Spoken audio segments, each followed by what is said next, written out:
PLD buyout spans 14 years. Oof. And has a cost of $15 million, but a savings of $31.667 million. Dubois is 25 years of age at the time of this potential buyout. Therefore, the ratio would only be 1/3. So, can I give the info on the minutia that's going on with the 1/3 buyout? Hit me up. PLD on June 24th turns 26 years old. So if they were to do the buyout June 24th post through June 30th, where the buyout window is, the buyout would actually be 2/3. So if they want a 1/3 buyout, the buyout would have to take place before his birthday. And I was listening to 32 Thoughts this morning. They had some great info on this. And one thing that they pointed out is that the buyout window does not open until the Stanley Cup playoffs are over. The last date that 27th. Game 7 of the Stanley Cup playoffs could be is the day of his birthday. So if the Stanley Cup playoffs go to Game 7 of the final round of the Stanley Cup, they cannot do a 1/3 buyout because the buyout window will not have opened. If the Stanley Cup playoffs end before his birthday, then they have the option of the 1/3 buyout. This could be one of the Shout out Elliot and Jeff for doing some great. That's some good digging. That. Yeah. I want to throw this out there. This player's career is already one of the more interesting that I can remember. Well, he was drafted 3rd overall, having switched positions mid-season. Remember that? Yeah. He had played center in the queue for half a season, and everyone's like, you are out of your friggin' minds. And Jesse Puljujarvi was really highly rated at the time. They passed on him. That hasn't worked out great. You know who else they passed on? And by they, I mean the Columbus Blue Jackets. Matthew Tkachuk. That could have changed the Columbus fortunes forever. And dude, we're talking about a guy who a team picks you 3rd overall, they're investing in you automatically. They picked you 3rd overall. And he dogged his way off of that team. He requested a trade, which is fine, but he quit on them. Can we do the numbers on the buyouts? Please, I would like that. So the 1/3 buyout, if the LA Kings choose to buy out PLD, which would be a crazy thing to do because the buyout is going to go through 2038.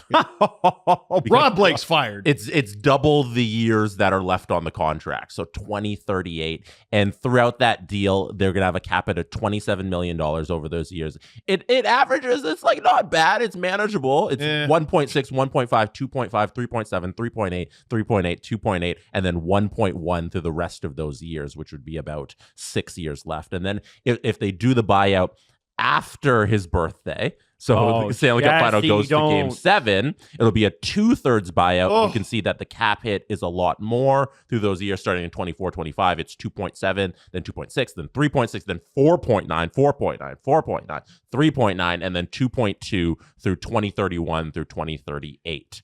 One last thing with the contract, Sure. A no movement clause kicks in at the next calendar season. Okay, so 2025 into 6. They have an option here to trade him like now if they really wanted to do it. They because can't. The no move clause kicks can't. in for next season. So 24-25, next season he has a no move clause, but right now he does not. You can't trade him.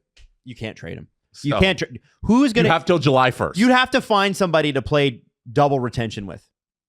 Because there's a lot of teams out there. I'm sure they would take a chance on him. Maybe you do take a chance on PLD at 4.25. If you do a 50% retention, I'm sure there's plenty of teams that would take that chance. But I look at this and I think this, whatever this is, this hasn't worked. And I look at this specifically as it pertains to Marc Bergevin. And I started the segment saying maybe I'm biased. It's not about Pierre-Luc Dubois. I remember in 2021, when we were at the draft in Montreal, Pierre-Luc Dubois joined his agent there. Not because he wanted to go and congratulate players, but because he was almost certain he was going to Montreal. That he was going to Montreal. Whatever deal was in place fell through, and he was there. And I bet you Montreal had a good pick in that draft. He would have been up there with him. Like, they had the first overall pick. He would have been up there with him. Hey, Juraj Slafkovský, come on down. And so anyway, here's a great situation. You end up in Los Angeles after you tried to get out of Winnipeg for a couple of years, after you tried to get out of Columbus for a couple of years. And now you finally got everything you wanted. You get to be in a sunny place. It's Los Angeles. Like, what a great place to live. It's a great team. A great team. It's sunny all the time. You can ski. You can swim in the same day. Like, it's just California, for all the crap that California takes, is an amazing place to live. Of course it is. And there's a reason why everybody wants to live there. It's amazing. And he gets to go and be there. And this, I'm sorry, you changed coaches midway through the season. It changes nothing. This player had better figure it out. And for the LA Kings, I don't know how you first off, they got to be seriously consider buying him out. But my question is, who's the guy that hired Marc Bergevin? They didn't have to do that. Because I'm almost 1,000% that Marc Bergevin was the biggest guy going, get Pierre-Luc Dubois. Rob Blake should lose his job because there's no reason you had to give PLD 8 years when you're just trading for that asset from Winnipeg. It made no sense. Well, like, dude, Gabe Vilardi had more goals than him. That one I'm right about. Vilardi had 22, and he had better points per game. The only reason he didn't have more points than Dubois is he only played 47 games. Like, Dubois is not even the best player in the Dubois deal. Dude, that's horrible. Like, we should wake up in like a couple weeks, and Rob Blake should definitely be fired. Couple weeks? This show's going to be out of date by the time it goes up. Yeah. What are you talking about? The Kings are out of the playoffs. So I'm trying to look at who their management is. Head coach Jim Hiller. I've seen them talk about him maybe not being renewed. Like, I don't know, man. He just got there. I think Jim Hiller did a fine job with what he was given. Yeah, we're a big Jim Hiller show. Don't ever forget it. We're a big Jim Hiller show. But I think the buyout T with this, first of all, this is a really stupid loophole. This is a really stupid loophole that the NHL should probably maybe look into. Or NHL, well, I guess the NHLPA wouldn't want it. It's dumb that the activity of other NHL teams affects the business of the LA Kings. Boo-hoo. Oh, you signed the contract. No, you knew what the rules were. What? They knew what the rules are, but okay, if the Stanley Cup final ends in 4 games, yeah, the Kings can buy this guy out if they want. If it ends in 7, they can't, and I think that's dumb. But it is what it is. They knew the rules, like Adam said. Yeah. You have to set a rule at some point.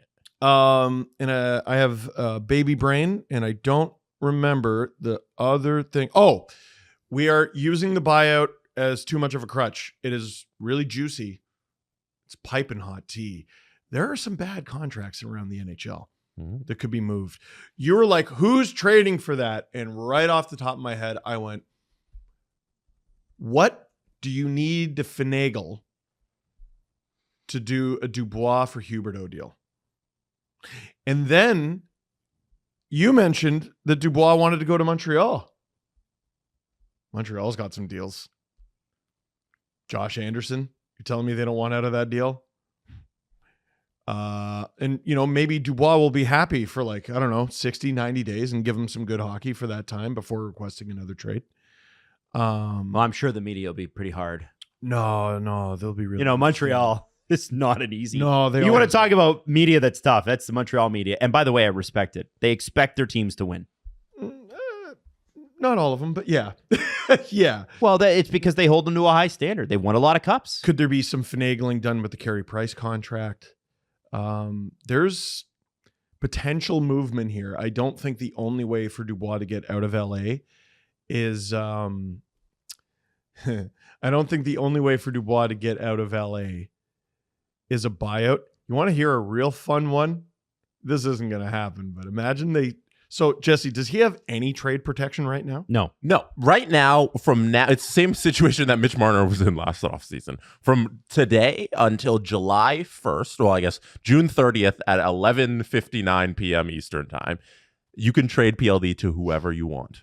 Wow. And then once that new calendar season kicks in, you can no longer trade him without his permission. There's no way this happens, but how funny would a PLD for Johnny Gaudreau trade to Columbus be? They send him back. No. They send him back. No, why would Columbus do it? No, they wouldn't. Do you hear what you just said?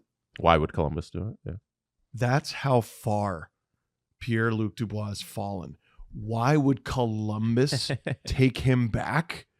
Columbus friggin' sucks. And they wouldn't even take this guy back? What happened? This guy was a killer. Mm-hmm. Money in the bank, 25, 30 goals a year.